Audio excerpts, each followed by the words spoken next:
Freddie, it's so great to see you. Thanks for coming on the first inaugural podcast, the Build On Podcast, episode one.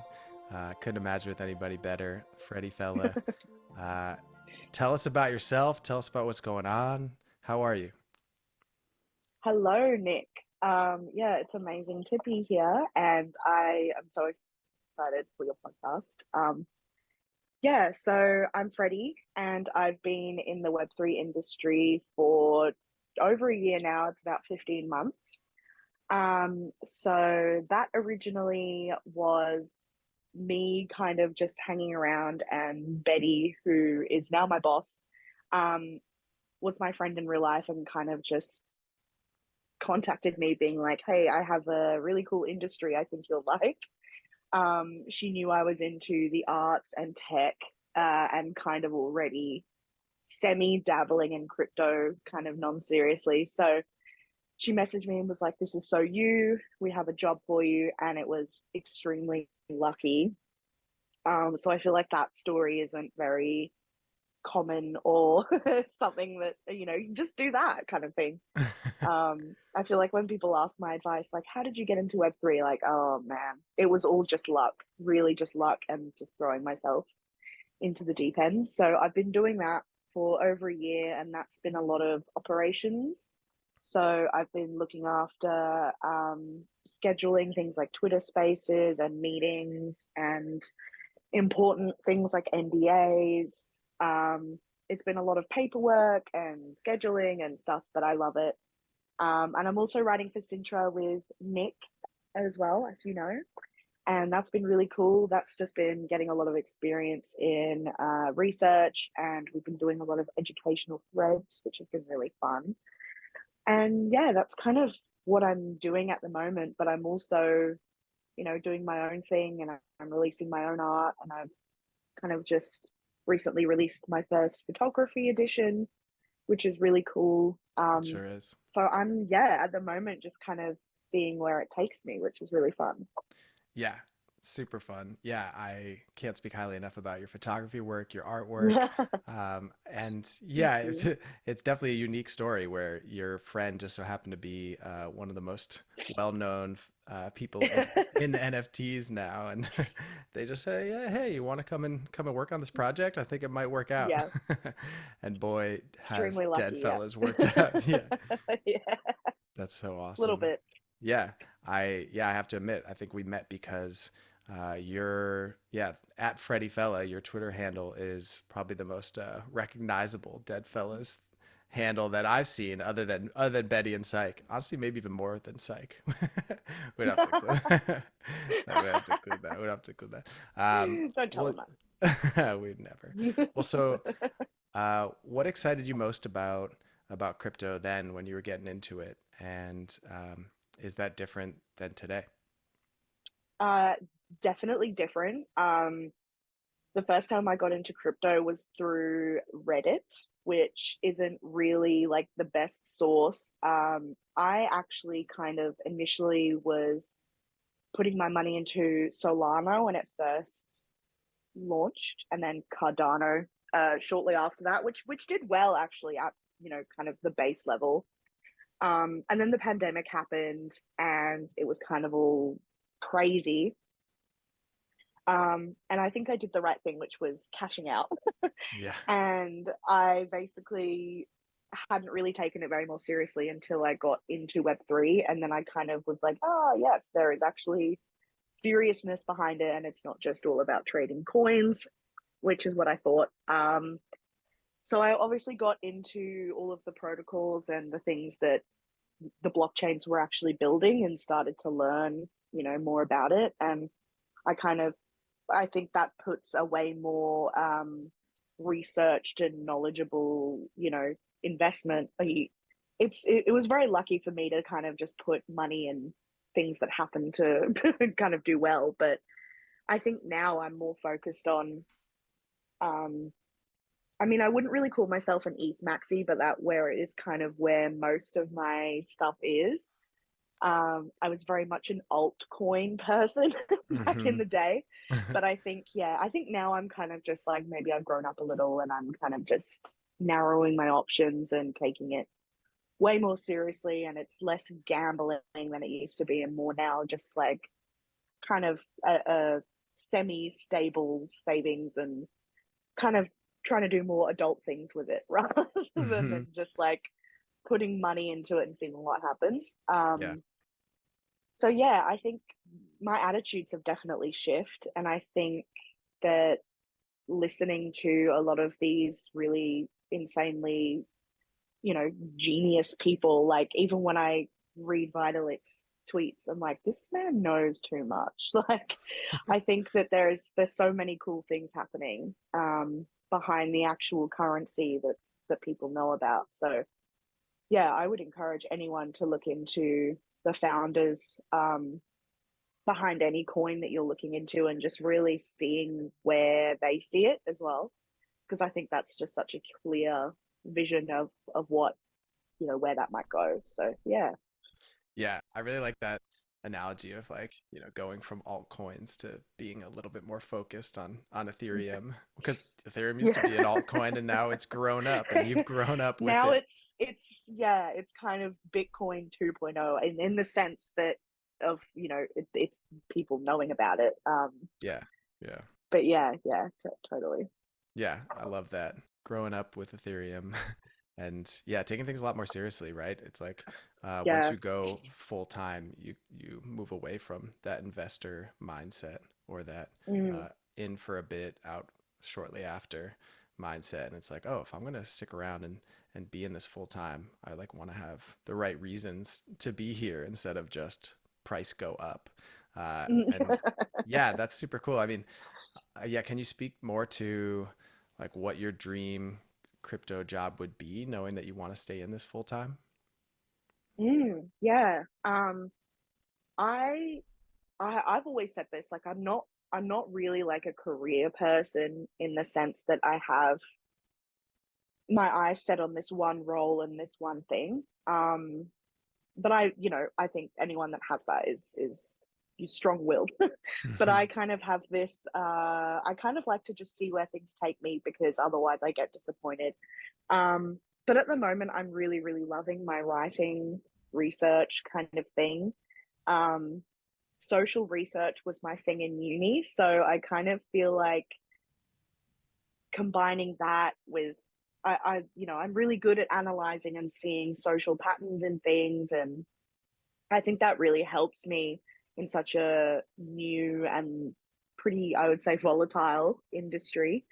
Um, yeah, I think any way that I get to use that and my social research and data extraction and ethics, I'm really into ethics. I guess in that sense, my dream job would to be uh, advising um, a project or a chain or whatever on their ethics and that kind of council stuff.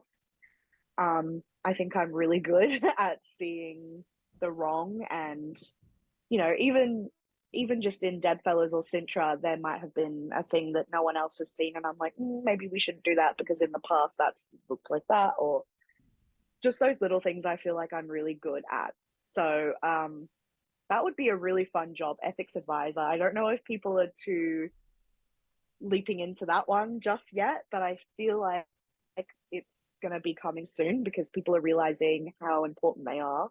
Hmm. Um, it's very much like, you need a HR, you need people overseeing things, just generally. So yeah, I think I'd love to do that, and I kind of already am doing that, but on a non official level. So Hmm. yeah, I think that would be really fun. Yeah, there's so many uh, alternative Non-ethical outcomes, things. non-ethical outcomes that have already played out that we should have, maybe put a little bit more effort into. Maybe less tokenomics experts and maybe some more ethics experts at the early outset. And I feel like the same with AI right now. We might be looking in 5 years and say, I wish we had a few more ethics experts on to discuss this before it really took off and went in a direction that we didn't expect. Or maybe some Yeah. folks did and the other folks didn't listen. But yeah, that's great. I hope you um, can build that dream job. And I hope the industry is listening, because we definitely need more folks that are good at that, which you definitely are. Can you tell me more about who your favorite person is to follow or account to follow on Twitter, and why? Yeah, God, I have so many. You can say a few. I yeah. So I'm really into I like to mix it up, I guess. Mhm. Mostly I really like positive and affirmation type accounts. I'm kind of over um although I just said I'm literally like a critic, but I'm kind of over accounts that they just always have a problem.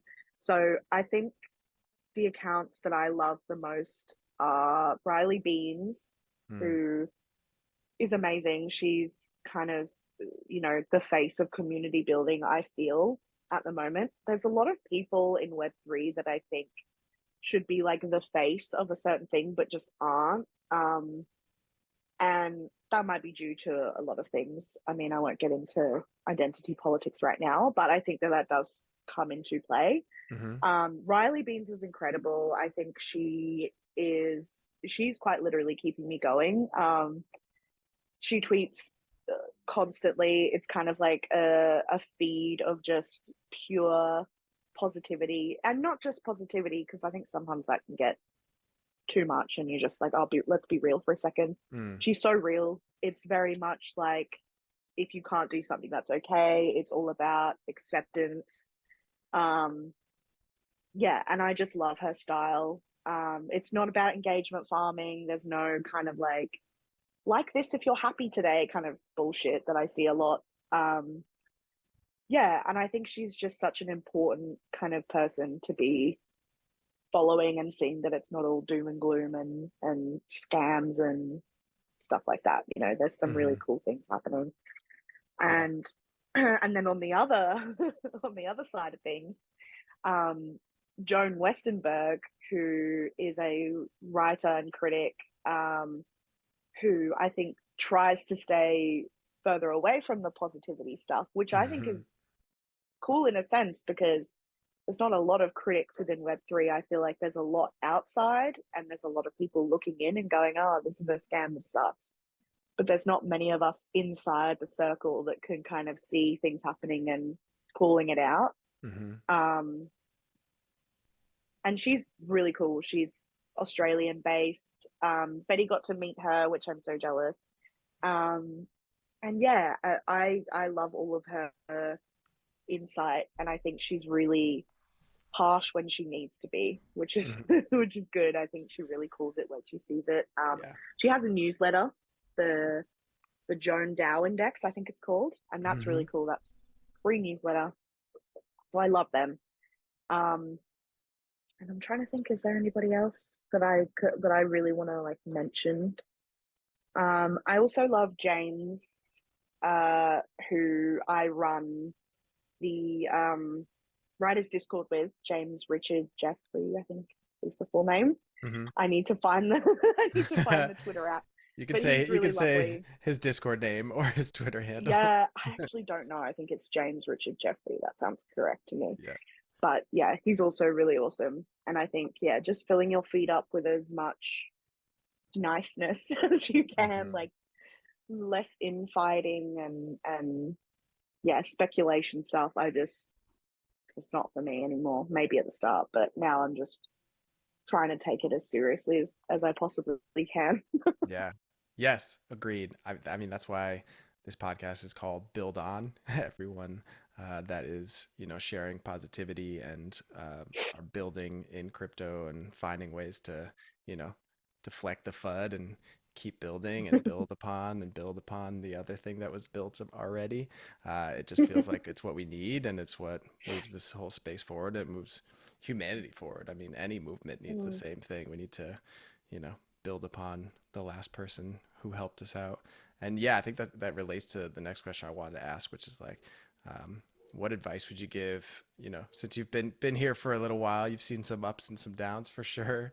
Um, what advice would you give to anyone like looking to jump into crypto right now, if they exist out there?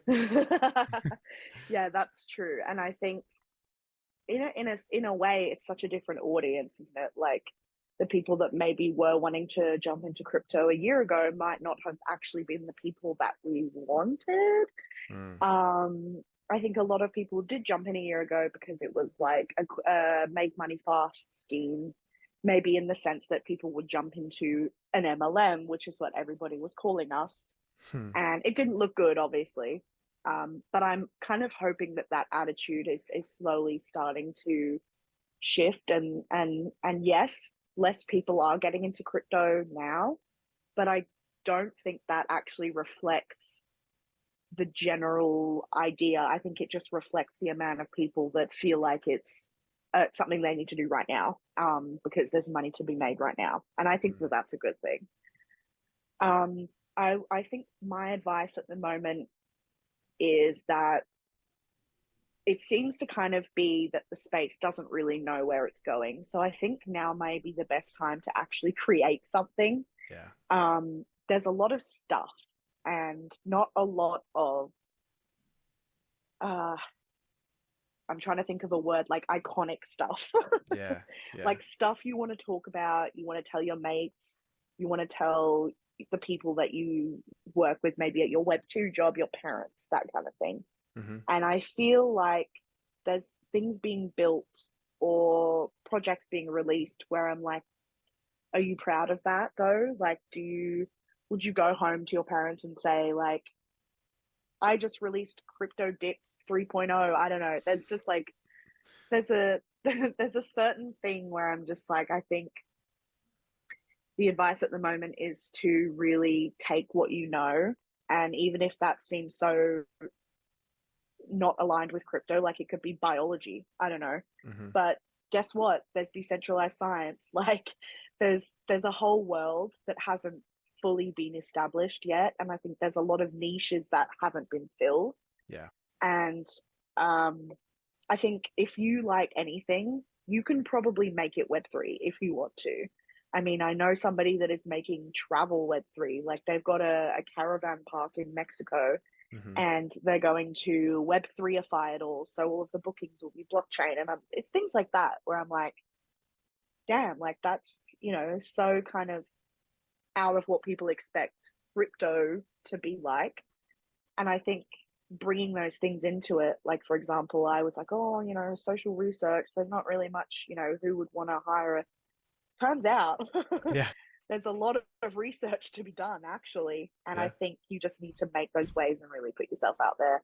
Yeah. And it's really scary, because I think in the traditional world, you're so used to writing resumes and then looking for jobs that are already out there. But I think a lot of these Web3 companies are looking for a role and they don't know it yet. Hmm. Um, so even for me, like when I put out my tweet, like, hey, I'm looking for a writing job, and then Sintra got back to me, it's kind of like that wasn't something that I looked for. It was something that I just kind of made the world known that Yeah. I was good at it, and then, go from there. Hmm. So I think you do have to be really stubborn, which I am, so that works.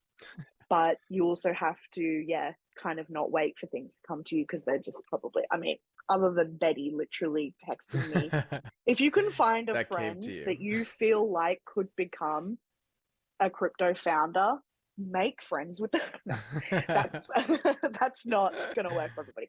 But Yeah. yeah, my advice is just to take that niche and keep pushing it because the world needs you and you just probably don't know yet. Hmm. Um, Yeah. that's got to be my number one, That's great. definitely. That's great advice. I mean, partially a part of why I'm doing this is to get the advice for Yeah. myself. I think that's good for anyone that's in it, no matter where you are and when you are in this journey. But yeah, I couldn't agree more. Where we need a lot of different tactics to be tried. We need to see what works, what doesn't work, and yeah, it might be biological software. It might be a trailer park or, you know, any sort of, place to live in Mexico. It might be a whole host of things that we haven't thought of yet. And, you have to go out there and try, even though it seems like now might not be the time because all of the hype and the money's not running in. It's like, no, it's the Mm, opposite. I know a lot of people are already saying that, but I truly believe that, the momentum we just saw last year and the year before that isn't going to just ruin our industry once it comes crashing down a bit. I think in the next 12, maybe 18 months, we're going to see a lot of really rad projects pop up that people have been working on even since the beginning of the last bull market, because these things take time. Yeah.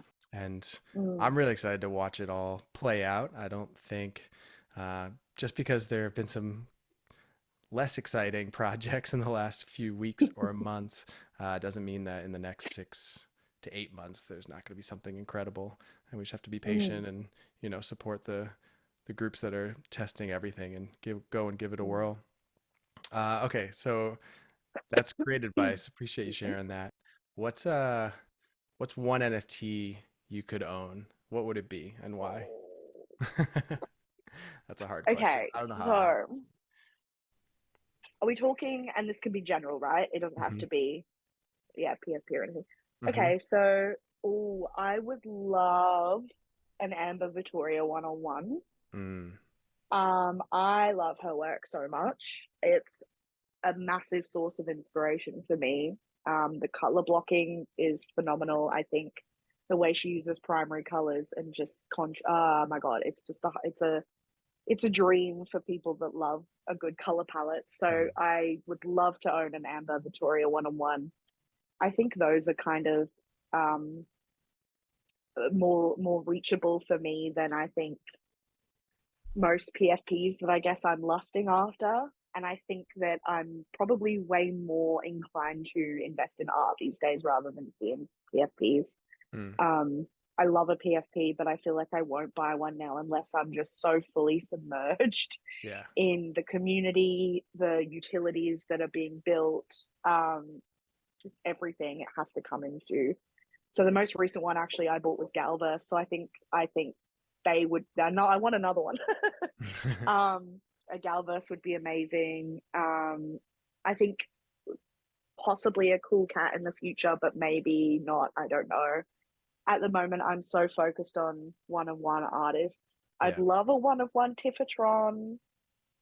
I already have a edition that I bought for practically dirt cheap when she first released for 0.025 25 ETH, Mm. like a year and a half ago, and now they're being sold for like an ETH. So that's just insane to me. Nice. Any women artists is so on my radar, Hmm. and I think we need to put more money into artists. Yeah. That's yeah, that's my big thing at the moment. Yeah. No, I couldn't Yeah. agree more. I think that'll be a never-ending battle, and I do feel appreciative of how much money got transferred to rad artists because of this Mm, NFT movement. But I want to keep it going. Let's not end here. Let's not end just because the absolutely. bull market's ended. Speaking Yep. of predictions, when do you think the bear market will end? Okay, I'm scared. I You can give a range. That's always easier so, to handle. so I have a feeling that this year is going to be really strange in that it's going to be kind of fluxy, Hmm. but I can see the second half of the year being good. I don't know. I find it really hard to make these predictions because just when I think I've made the right prediction, I have not. Um, because yeah, I mean, I don't even think that crypto works on pattern recognition because it's just so like you just don't know what's going to happen. I Yeah. feel like yeah, Q3 4 we could see a rise, some green candles perhaps, Mm. but I also don't want to say anything. I don't make predictions anymore because I'm embarrassed about not getting them right. Well, you're not Like gonna I'll do it. love. I'll say it to my fiance. I'll say, "Oh, this one's gonna pop off for sure." Yeah, and then it doesn't. I'm like, I didn't say that. Nope. Who said Good that? thing. Good thing you didn't text it because there's no proof. No proof Yeah, anywhere. there's there's never proof. Don't worry. Well, you're not gonna love my last question then. Uh, No. one big prediction for Web3, crypto, NFTs. Yeah, what do you think is going to be a big thing in the near future or in the long term? What are you most excited about? It doesn't have to be a price prediction, just one thing that you think is going to be super rad coming up. I firmly believe that music streaming is going to make its way, and I think that that's something that the general population can also agree on. Hmm. We all love Spotify, we all Apple Music, whatever one you use. It is so bad for artists; it's laughable. Mm-hmm. I've seen. I think it was. It could have been Domino Music.